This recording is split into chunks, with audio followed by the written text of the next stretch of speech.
Das ist krass, ey. Rest in Peace. Da ist nix mit mal kurz zum Wegesrand gehen und wieder zurück auf die Straße. Alter, das muss so ein krasser Moment sein. Und zwar, wir haben in letzter Zeit öfter mal auf sowas in die Richtung reagiert. Und zwar Outdoor-YouTuber, die gruselige Sachen erlebt haben. In diesem Video soll es aber nicht um gruselige Sachen geben, die erlebt haben, sondern um wirklich Momente, wo Outdoor-YouTuber nie wieder nach Hause gekommen sind. Finde ich auch krass und ist auch von YouTube-Kanal, wo wir letztens ein paar Mal darauf reagiert haben, die ganz gute Videos waren. Würde ich sagen, gehen wir mal rein. Storm de Buell was a 22-year-old Belgian YouTuber known for sharing his adventures across Northern Europe. He never spoke in any of his videos and instead used the ambient sounds of nature to make his viewers feel like they were right there with him. And while he started uploading videos in August of 2024, he'd actually been solo camping ever since he was just 19 years old. At one point, he even biked over 3,700 miles or over 6,000 kilometers across Sweden all on his own. So he had plenty of experience surviving in the wilderness alone. However, when nature turns unpredictable, even the most prepared adventurers find themselves struggling to survive. Tragically, that's exactly what happened with Storm on the night of October 29th, 2024. He was recording another video, this time traveling through the Jokkmokk region located in the Swedish Lapland, known for its beautiful snowy vistas and frequent aurora sightings. Now, Storm usually parked his car in a nearby town and then ventured into the wilderness on foot with his camping gear. These trips often lasted multiple days, sometimes even a whole week before he made it back. October 29th was the last day of one of these trips. He was making his way back and was only a day's walk away from his car. But it was quickly getting dark and continuing to walk would have been extremely dangerous. Muss auch sagen, solche Gebiete sind gefährlicher als man denkt. Natürlich, das ist wunderschöne Natur da oben in Lappland. Aber halt auch wirklich, wenn du dich da verirrst oder so, ne? Junge, da ist nix mit mal kurz zum Wegesrand gehen und wieder zurück auf die Straße. So Storm made the decision to set up his tent and sleep for the night. A cold breeze was already sweeping through the region, prompting Storm to mount snow around his tent as a makeshift barrier before going to sleep. Unfortunately, nothing could have prepared him for the extreme weather he was about to encounter. Because just a few hours after setting his tent, the Jokkmokk region got hit by an intense blizzard with winds reaching up to 75 miles per hour or around 120 kilometers per hour. Das meine ich, Snow quickly started piling up all around his tent as well. But worst of all, the temperature not only fell below freezing to 21 Fahrenheit or -6 Celsius, the strong wind made it feel as cold as 0 Fahrenheit or -18 Celsius. Minus 18 Grad gefühlte. Alter, was? Und dann wird dein ganzes Zelt noch komplett verdeckt von Schnee, der da gerade in einem Schneesturm aufzieht. Maybe he realized the gravity of his situation at this point and wanted to contact his loved ones. Because at around midnight, his friend received a video of him showing his tent getting torn apart by the terrifyingly strong wind, with him stating, "Tonight it's going to get worse, Jesus Christ." He also called his grandmother right after and reassured her of his safety, stating, "It's snowing heavily here, but don't worry, I'll survive, you know."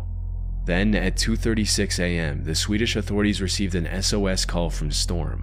He reported multiple injuries, including a broken nose, and requested immediate help. Unfortunately, the Was? Gebrochene Nase und Verletzungen? Ist ein Baum auf ihn gefallen oder irgendwas? strong wind made it impossible to reach him with the helicopter, and the snow obstructed any rescue efforts on the ground. The blizzard eventually subsided at around 10 a.m., and the rescuers rushed to Storm's last known location. Sadly, by the time they found him, it was already too late. The lower half of his body had turned purple due to the extreme cold, and even the blood on his face from the broken nose was frozen solid. Oddly enough, he was found roughly 1.6 miles or 2.6 kilometers away from his collapsed tent. It's unclear if he was forced to ditch the tent after it collapsed or if he set out before that happened.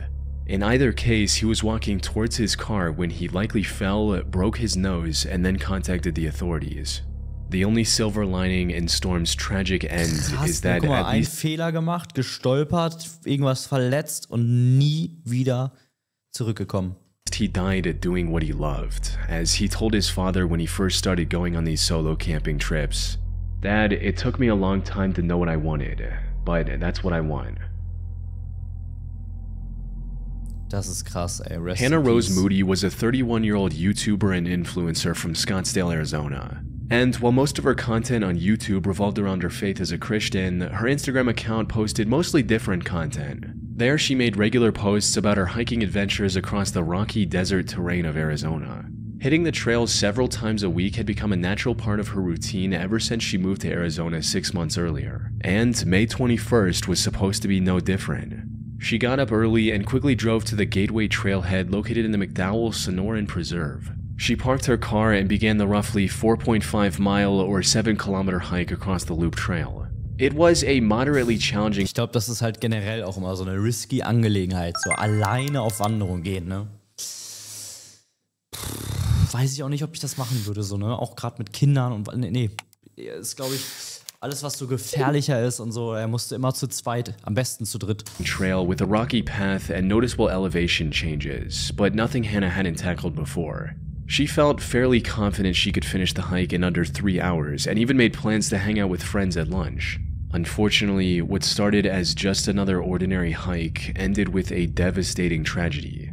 Her friends were the first to sense something was wrong when Hannah didn't show up for lunch on time. She didn't send any messages about running late and wasn't picking up her phone either. It wasn't like her to ghost people Bestimmt gestürzt oder irgendwas. out of nowhere. So, after waiting at the restaurant for many hours, her friends decided to check on Hannah at her home at around 7:50 p.m., hoping she was simply resting after a tough hike. But when they arrived at her house, her car was missing from the driveway, the lights were off, and the door was locked. Seeing this, they immediately contacted the authorities. They found her car still parked at the trailhead, and it wasn't long before the search party was looking for Hannah across the Gateway Loop Trail with helicopters, drones, and canines. The search was eventually called off at 11:30 p.m. due to the darkness, and resumed the next morning with even more people partaking in the search. This went on till about 12:05 p.m. when a helicopter pilot made the heartbreaking discovery Hannah's friends and family were dreading all night. Just 600 yards off the trail, rescuers discovered the remains of Hannah Moody lying face down on the desert ground. Hannah was dead, and likely had been for several hours. However, there was nothing that could explain her end right away. There were no signs of foul play, no intoxicating substances were found in her system, and she didn't even have any serious head injuries from a fall or stumble. With that, the only explanation investigators were able to come up with was that Hannah lost her life due to extreme heat. You see, the temperature in the Gateway Trail region soared to over 102 Fahrenheit, or about 39 Celsius the day prior when Hannah was hiking. She likely suffered from a heat stroke and wandered off the designated path in confusion before collapsing and eventually passing away, leaving her YouTube and Instagram videos as an unintentional final goodbye to her loved ones. Traurig, Alter. Das ist echt krass. Finn Creaney was a 33-year-old survival expert from the Pitt County area in Scotland. Utilizing the skills he had, Finn operated a survival school in the area called Wildcat Bushcraft, teaching kids general wilderness survival skills as well as bushcraft, which, for those who don't know, includes things like foraging, hunting, and building shelter out of natural materials. The business was also accompanied by a YouTube channel of the same name, where Finn shared his knowledge and experience with the world for free. His content was both informative and entertaining, allowing him to slowly build a small but loyal audience. What these viewers didn't realize, however, was that one day, this very channel would also play a role in Finn's tragic end. Things went south on the 25th of March 2022 when Finn was dropped off at the B873 road near Loch Naver in Sutherland. His goal was to head south and hike the 45-mile distance to the small village of Golspie and make a video about the bushcrafting skills he had used along the way. Now, his family knew the journey would take more than a day, so they weren't too concerned when he didn't reach his destination right away. But then 3 days passed, Klingt erstmal gar nicht so schlimm, so, ne? and there was no sign of Finn anywhere. Even more concerning was the fact that he didn't make any contact throughout this time, with every call from his family going straight to voicemail. So, on day 3, Finn's father called the police and filed a missing person report, all while holding on to the hope that his son was simply lost, had broken his phone, or was just taking his time on the hike. Sadly, that couldn't have been further from the truth. In reality, Finn had somehow vanished from the area without a trace. And despite the police spending months searching the area surrounding Loch Naver, they couldn't find a single clue about his current whereabouts. Finn was even featured on a British unsolved mystery-style show about missing people called Vanished, but that also led nowhere. However, even after a year of fruitless searching, his father Mark didn't give up and kept looking for his son on his own. And after 19 months of following the same routine, he finally found the first real clue, Finn's backpack, partially hidden in the bushes along the bank of Loch Never. Alter, While Mark nach never 19 Monaten, Mann. Alter, das sind fast 2 Jahre, wo er nur gesucht hat und dann findest du auf einmal diesen Rucksack. Das muss so ein krasser Moment sein. Disclosed exactly what was inside, it gave him and the rest of Finn's family reason to believe that Finn had tried to take a shortcut across the loch and ended up drowning by accident. So, after searching for his body for a few more months, they made the tough decision to stop searching and accept the fact that Finn was truly gone. That said, many on the internet find it hard to believe that Finn actually tried to swim across the Never and lost control in the process. Many asked why a professional survivalist would make such a rookie mistake, especially when he still had a multiple miles-long journey ahead of him, even if he had somehow made it across the Loch Never. This doubt has given rise to many alternative theories that attempt to explain his mysterious disappearance. These range from fairly out there speculations like Finn doing this to fake his own death and build a new life, to some truly chilling hypotheticals like Finn going into the loch on purpose to end it all. Unfortunately, there just isn't enough evidence to confirm or deny any of these theories. What exactly happened to Finn remains a mystery to this day. Traurig, ey. Auch mit Familie und so. Andrew Cross was a 36-year-old outdoor YouTuber from Grand Junction, Colorado. His channel, Desert Drifter. Oh mein Gott, ich glaube, ich weiß, was kommt. Das ist richtig krass. Das ist mit diesen komischen, geheimen Strukturen in Amerika da. Also, das ist auf jeden Fall krass. Ich bin mir sicher, das ist es. Featured content that could only be described as archaeology mixed with exploration. He visited and made videos about any place he found interesting, from thousands years old stone walls to abandoned German spy caves from World War II.